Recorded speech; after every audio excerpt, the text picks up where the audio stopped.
Hello and welcome to this episode of the Booming Boomer podcast.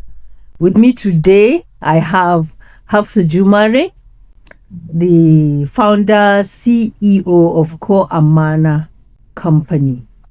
Hafsah, tell us a bit about yourself.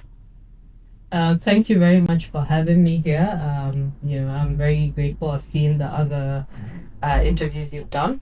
I'm Hafsah Jumare. I'm the CEO of CoAmana, and I work with a team that supports the operations of traditional and informal agricultural markets in Nigeria and Kenya. In Nigeria and Kenya? That's interesting. What made you decide to go to Kenya in the first place? So I think it was familiarity. I worked with a company that operated out of Kenya. And through that company, I was able to familiarize myself with the ag markets in Kenya. And I think it was just an easy path. We had a lot of partners there. I think I had some knowledge about the risks of operating in that market. I have never been to Kenya, but I've had so many wonderful things about, especially the tourist industry.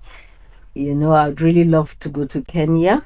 Do you have any plans of expanding further in the African markets? I think definitely we're planning to expand in different ways. Now we've developed know-hows.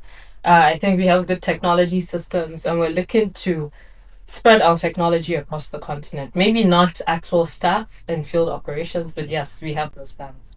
So tell us, actually, what do you do? How do you impact on the companies that you work with? I understand you are really big into agriculture, enhancing farmers. Can you tell us a bit more about that? Yes. So when we first started, the company actually was born out of my PhD research, which I dropped out of. But when we first started, the question we had was, how do we solve the issues of markets for farmers? Because a lot of them were losing produce, they couldn't find buyers. And we simply started a platform that supports buying from farmers and selling to small processors. But soon we found what we were doing was no different than what other people in the market, like a lot of commodity traders, were doing. So how do we actually create impact? So what we did was to look at existing informal markets, and some of them are part of our historical trade routes. You'll find kings with very interesting stories. And so we said, how do we digitize these informal markets that have been supporting farmers for a long time? So what we do is we work with the kings of markets or the market association chairman, or the appointed leadership in the case of more modern markets, to help them register in rural areas the farmers that come in urban areas the retailers, and then those people have additional services they can access to be able to trade, which includes the ability to discover prices and suppliers, or financing and insurance. Great, that's very interesting. Did I hear you say that you dropped out of a PhD program? Because you don't strike me as someone that gives up easily. Yes. So I started out, I was in my undergrad, I was an assistant for one of the professors at the University of Cape Town. Similarly, when I did my honors and masters, so I found myself on this academia trajectory without even thinking about it, because I was working with someone and for someone. And, I got to the point where I was about to do my PhD, wrote my proposal. I believed firmly in what I was doing. But what I found was that academia is a bit limited in its ability to create impact on the ground. There's a lot of theory, things aren't practical. So from a professional standpoint and what I wanted to do, I felt that it was limited. But secondly, it's also a very lonely life, because I found myself going to the office by myself, no colleagues. And so I think I was able to kind of, take a decision at that moment. I knew it wasn't right for me. It doesn't mean that I don't have the intention to go back. It just meant that it wasn't the right time. I was particularly interested in that because Yeah. In my old age now, I'm thinking of doing a PhD. Um, but for me, I think it will be just fine because I like working on my own, doing research. I'm not that much of a people person. I like to be alone, so I think it will be ideal for me. Yes. So on this your journey now, which I believe you've been on for the past 5 years, you must have had some challenges along the way. Share with us. I think there were challenges that actually the company was registered in 2018 and we had a period of analysis paralysis where we were trying to figure out how to do things, and we had to just say start, which is why, it's 5 years. And, the journey was, there was an idea to solve a problem. We overthought it, started operating, and then the market just was not what we thought it was. Right. And so I think, I always tell people just start because it's always easier to learn by doing than just. I completely agree with you. Yes. Honestly, when you said analysis paralysis, sometimes you tend to overthink things and you keep trying to perfect. You don't want to start until everything is perfect, all the I's are dotted, all the T's crossed, but life is not like that. It's not. It's definitely not, because you learn, you don't even know what you don't know. And so I think that was the first, obstacle for us, getting past that, and then getting there and realizing everything we assumed about the market was not what it was, and then being able to then build a solution for what we see, what we're experiencing. And then I think the other milestone was being able to raise financing locally. From people that believed in what we were doing, which got us ahead. We got some traction, we were able to scale and then raise financing from international, financiers, from debt to grants to equity. And so being able to scale, get buy-in from other people, and then get additional financing to scale and create the impact we wanted.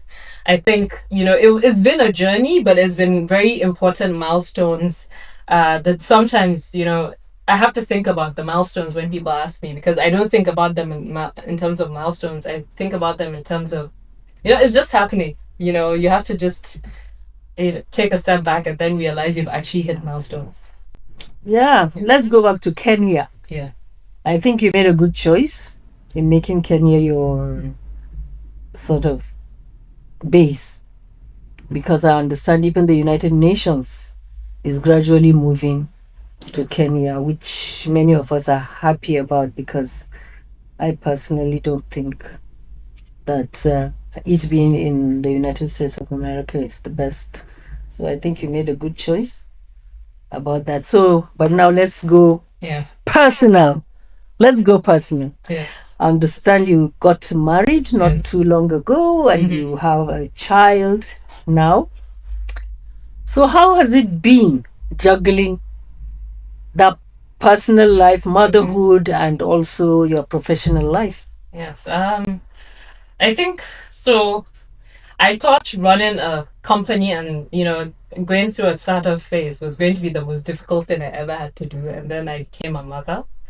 And so now I'm realizing that was just a piece of cake compared to this, right? And I think, I don't know that women talk about, that journey enough. I think people try to brave it.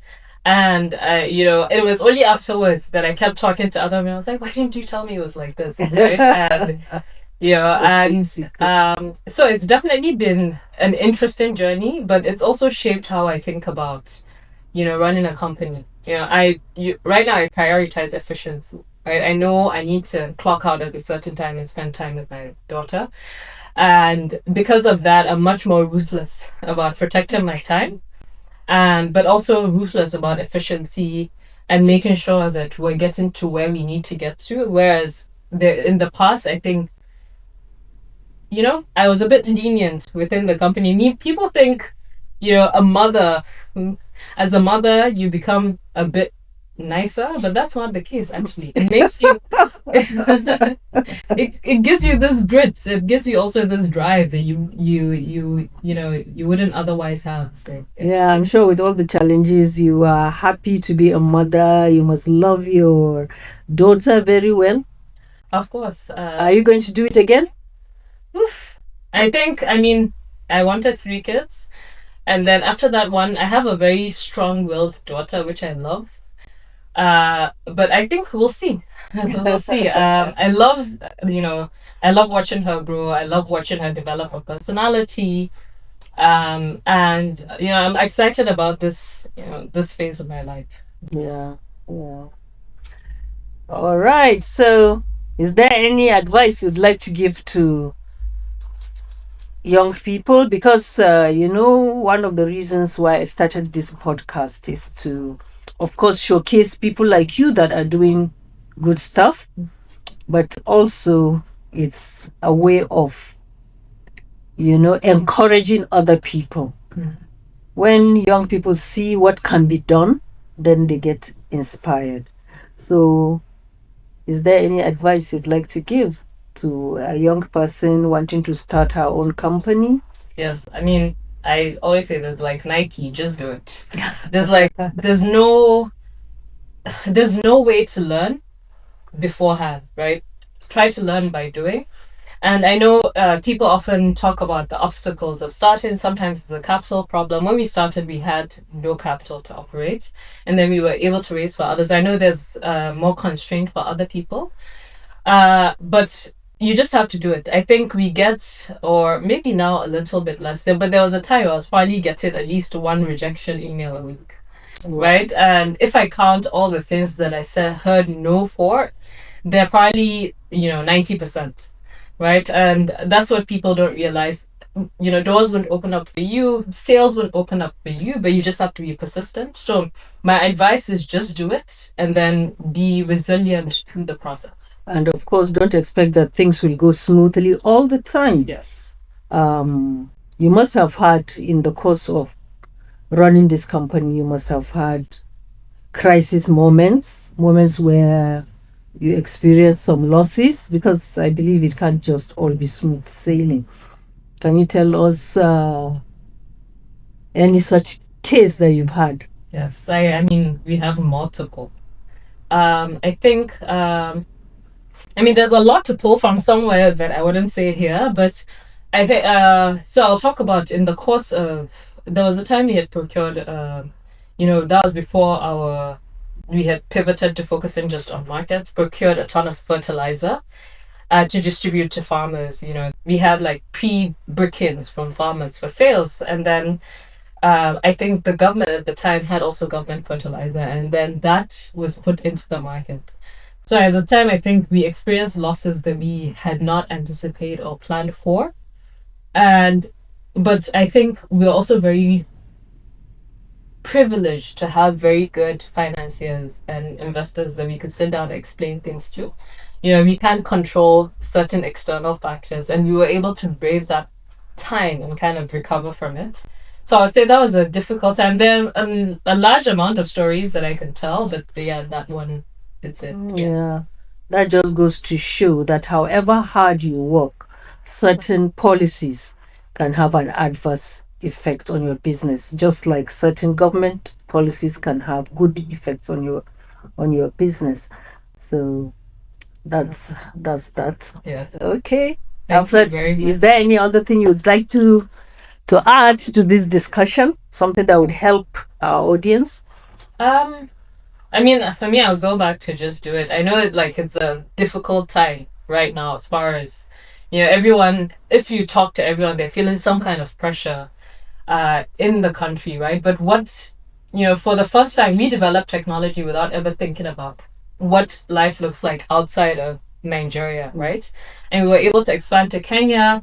And now we're even, looking at possible US market, because surprisingly, you build something and you don't realize what you develop or innovate here can actually apply to, other markets as well, even outside of the continent. So I would say, don't restrict yourself. Don't assume that the solution you have is simply for this context. We're innovating a lot because we have a lot of problems. We're actually creating a lot of solutions, and people are thinking outside of the box in a way that people in the other markets can't do so. So don't constrain yourself. Let your imagination just run wild. Yes, I have to ask you one thing actually. Yes. How do you deal with issues of staff? Yes. honestly, I know there's a lot of problem for businesses when it comes to managing their employees. Yeah. There are issues of dishonesty, not being serious and all that kind of thing. So I always say, whenever you see somebody with his successful business, only he knows what he goes through. Yeah. So tell us a bit about how you deal with personnel issues. Mm-hmm. So I've had the opportunity to work with some of the most amazing people that, I'm like, the company goes forward because of that. And we have those people. And then also there's the end of the spectrum, right? Yeah. And I think some of it is maybe we lack the training in this market. Some of it is also dishonesty. Yeah. People are desperate for cash. You don't know what it is. So you find, I think the biggest weakness we've had is internal, not even with our sales. It always starts from personnel. And I think it's just a process. You go through it, you end up with employees. Sometimes you have to let people go. Sometimes you have to train people. Sometimes people are just not trainable, or they cannot understand the bigger picture of why you're doing certain things. But I would say it is a major problem, especially, when I compare Nigeria and Kenya.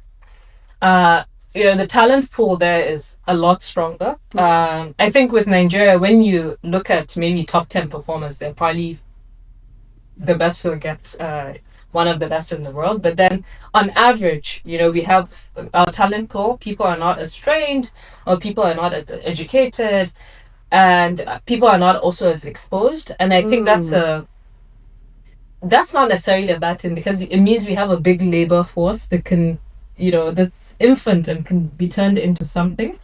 But at the same time, I think it is a weakness now that is unfortunate. Yes.